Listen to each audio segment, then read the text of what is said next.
Surat cyber crime સેલની ટીમે ઉત્તર પ્રદેશના રીવા ખાતે આંતરરાષ્ટ્રીય સાયબર ફ્રોડ રેકેટ ચલાવતા 9ની ધરપકડ કરી 5 દિવસના રિમાન્ડ મેળવ્યા હતા. સુરત સાયબર ક્રાઇમ સેલની ટીમે આંતરરાષ્ટ્રીય સાયબર ફ્રોડ રેકેટનો પર્દાફાશ કરતા હાહાકાર મચી ગયો હતો.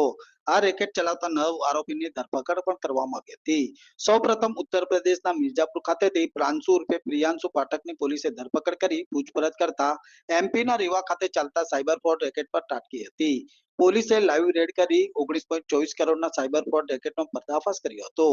આરોપીએ સુરત રેલવેના નિવૃત્ત કર્મચારીને સાયબર ફ્રોડનો શિકાર બનાવી 8 લાખ રૂપિયા ઓનલાઈન ટ્રાન્સફર કરાવી લીધા હતા અને મોબાઈલ પર બનાવટી ડિજિટલ લિંક મોકલી મોબાઈલ હેક કરી ફિક્સ ડિપોઝિટના 8.12 લાખની રકમ પણ ઓનલાઈન પડાવી લીધી હતી. જેમાં સાયબર ક્રાઇમ સેલ દ્વારા ઝડપાયેલા આરોપીમાં મોહમ્મદ ગુલફામ જાકીર હુસૈન, અભિનવ રાજેશ્રી પ્રસાદ, સમીર નાઝીમ હુસૈન, ધર્મરાજ મુન્નારામ વિશ્વકર્મા, આદિત્ય જયકુમાર સહાની, આફતાબ મહેબૂદ હુસૈન, તોફિક અલી તોકીર મોહમ્મદ શાહ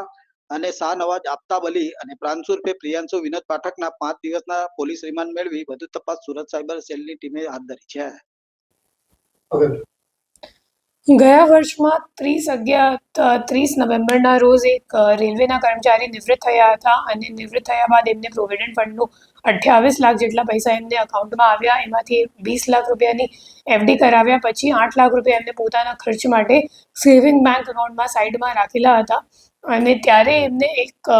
કોલ આવ્યું અને સામેથી એમ કહેવામાં આવ્યું કે અમે લોકો એ ડિવિઝનલ રિજનલ રેલવે મેનેજરની ઓફિસથી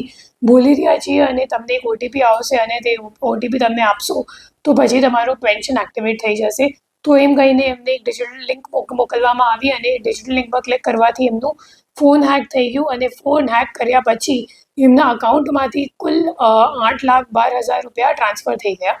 અને આ બાબતની એફઆઈઆર અહીંયા સાયબર ક્રાઇમ પોલીસ સ્ટેશનમાં નોંધવામાં આવી હતી. જેના તપાસ દરમિયાન ટેકનિકલ વર્કઆઉટ કરીને ખબર પડી કે જે મુખ્ય આરોપી છે પ્રિયાંશુ એ રેવાનું છે અને જે 8,12,000 રૂપિયા હતા એમાંથી 3,17,000 જેટલા રૂપિયા ઉત્તર પ્રદેશ ગ્રામીણ બેંકમાં જે રીવાવાડી બ્રાન્ચથી હતી એમાં ટ્રાન્સફર થયા હતા. પછી એને પકડવા માટે આપણી ટીમ અહીંથી રીવા ખાતે રીવા ગઈ તો પછી ખબર પડી કે જે મુખ્ય આરોપી છે એ મિર્ઝાપુર જતો રહ્યો. પછી આ ઓપરેશન લાંબુ ખેંચાઈ ગયું અને અઠવાડિયા સુધી આ ઓપરેશન ચાલ્યું, જેમાં મુખ્ય આરોપીને મિર્ઝાપુરથી ઝડપી પાડીને પૂછપરછ કરવામાં આવી અને પૂછપરછ દરમિયાન આ મામલો સામે આવ્યો કે રીવામાં એક ભાડાના મકાનથી એક આખી સાયબર ક્રાઇમની મોટી રેકેટ ચાલી રહી છે. પછી પ્રિયાંશુને લઈને અને લોકલ પોલીસની મદદ લઈને ત્યાં જઈને રેડ કરવામાં આવી અને ત્યાંથી 9 આરોપીઓની ધરપકડ કરવામાં આવી અને એમને પાસેથી કુલ 27 ફોન અને 3 લેપટોપ સિવાય ઘણા બધા debit card, sim card, credit card, passbook વગેરે પણ લેવામાં આવ્યું છે અને આરોપીઓ પાસેથી કુલ 391 જેટલા અકાઉન્ટની વિગત મળી આવેલ છે, જેમાં 119 એનસીસીઆરપી કમ્પ્લેન્ટ્સ નોંધાયેલ છે અને ટોટલ જે ફ્રોડનો આંકડો અત્યાર સુધીમાં સામે આવ્યું છે 19 કરોડ 24 લાખ જેટલું છે અને હાલ આ દિશામાં તપાસ ચાલુ છે કે એ લોકો ખરેખર પૈસા કોને મોકલતા હતા અને એમને